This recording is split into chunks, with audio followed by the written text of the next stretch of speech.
Comme nous vous l'annoncions la semaine dernière, nous vous invitons maintenant à découvrir la seconde partie de la visite consacrée à la Grange aux Arts en compagnie d'Antoine Doudou. Alors, si on progresse un petit peu derrière, on peut découvrir des dessins, c'est ça Alors derrière, ça c'est le long oui, si long oui m'était compté, puisque c'est ce que je dis aux visiteurs. C'est des dessins que j'ai réalisés entièrement au crayon, sur place, et qui encadrent ma photo, ici, une photo, sur laquelle je figure avec un groupe d'élèves, de mes potes de l'époque, mes copines de l'époque, du collège Alfred Mézières. Voilà, ça, si l'envie m'était compté. Bon. Et des dessins aussi que j'ai réalisés à cette époque-là, où j'avais 12-13 ans, que j'étais en 6e au collège Alfred Mézières.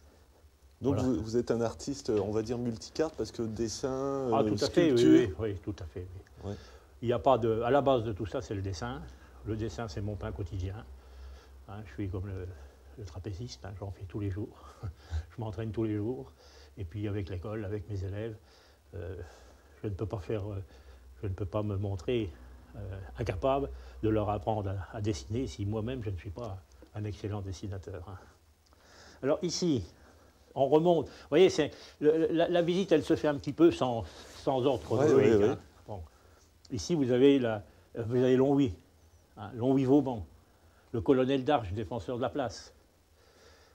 L'église de Longwy-Haut avant le bombardement de 70. Ce qui restait de l'hôtel de ville après le bombardement de 14. Bon, dans ces vitrines-là, vous avez toutes les photographies du siège de Longwy. Longwy-sous-Vauban, tous des documents qui sont rares, qui sont extrêmement rares. Hein. Ici, vous avez tous des documents des livres actuels d'écrivains locaux que je fais figurer au musée. Tout comme ici, des vues de groupes sur la ligne Maginot, des militaires. Puis toujours les points forts de Longwy-Haut, le puits, l'église.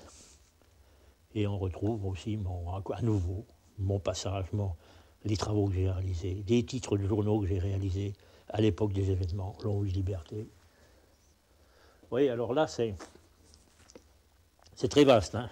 Ouais. C'est tout des pièces que j'ai retrouvées sur le site de Longwy. Bon, j'y ai ajouté de mon passage à Marville, hein, bien sûr, pour la Royal Canadian Air Force. Hein. Ça, c'est un travail que j'avais fait pour la chapelle catholique de la base de Marville.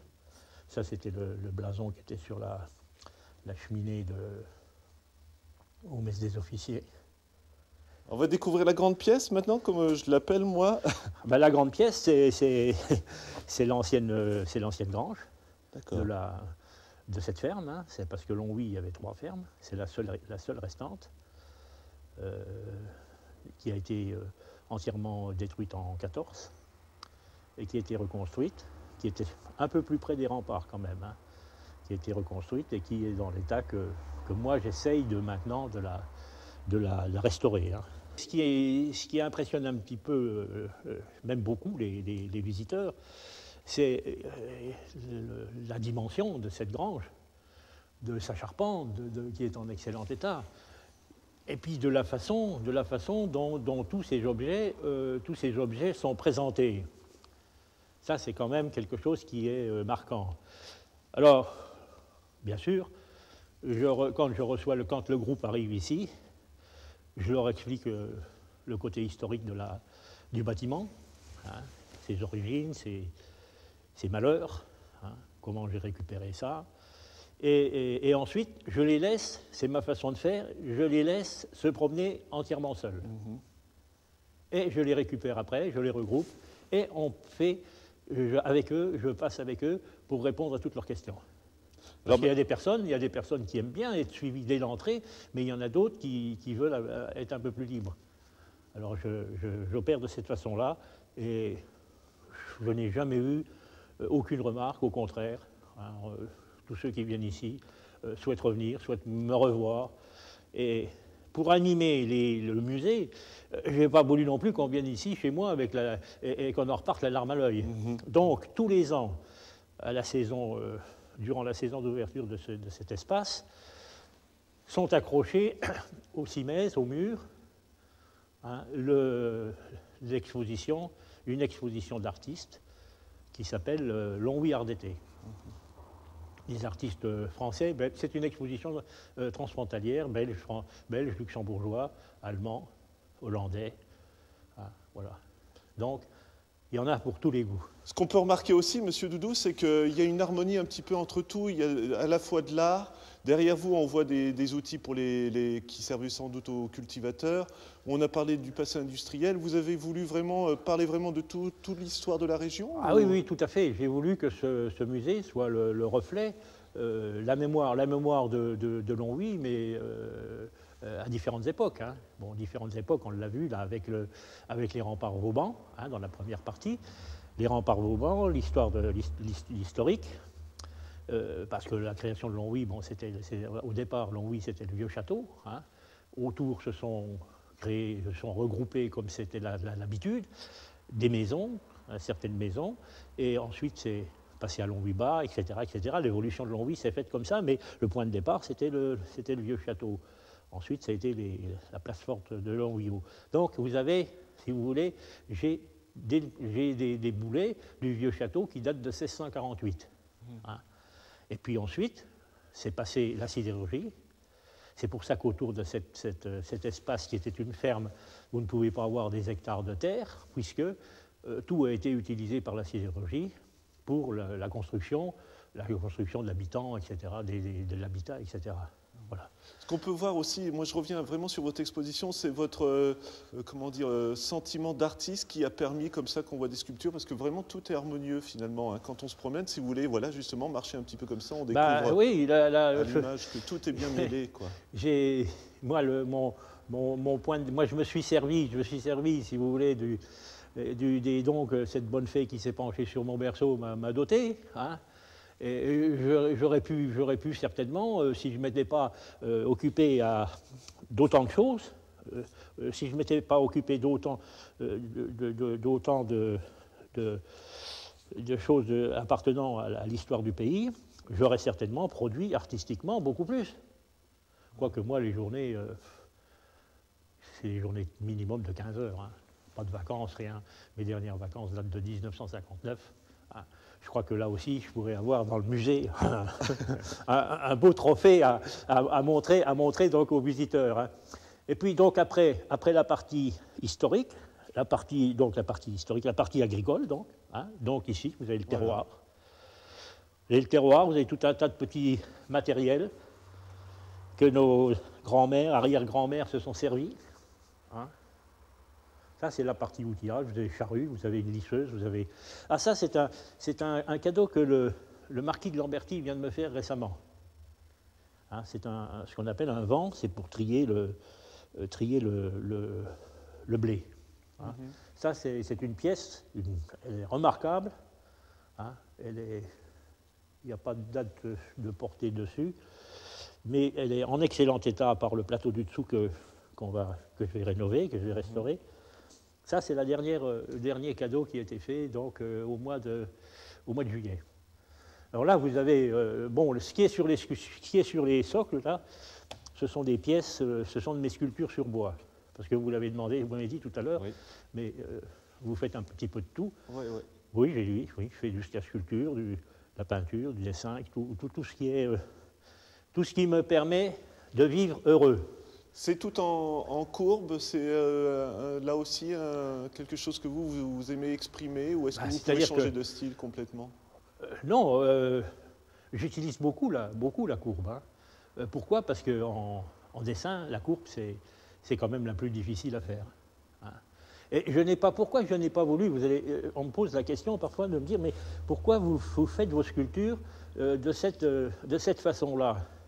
Mais je dis, écoutez, moi je suis capable de faire des sculptures en ronde bosse, comme ça se faisait dans le temps, ou dans l'Antiquité, où certains sculpteurs font, la plupart. Moi j'ai voulu créer quelque chose de plus personnel.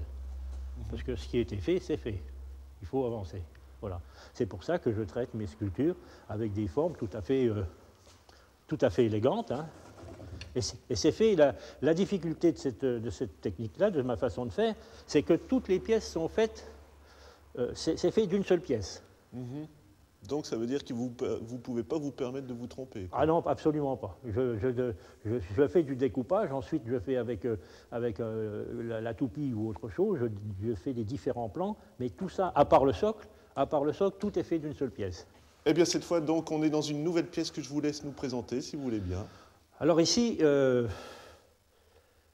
ça semble être peut-être au départ un petit peu la caverne d'Ali Baba, hein, mais si vous regardez d'un peu plus près, vous voyez que tout est bien placé, bien situé, bien disposé, et qui, vu le nombre des pièces exposées, permet aux visiteurs de toutes les voir, de toutes les bien voir, en toute sécurité.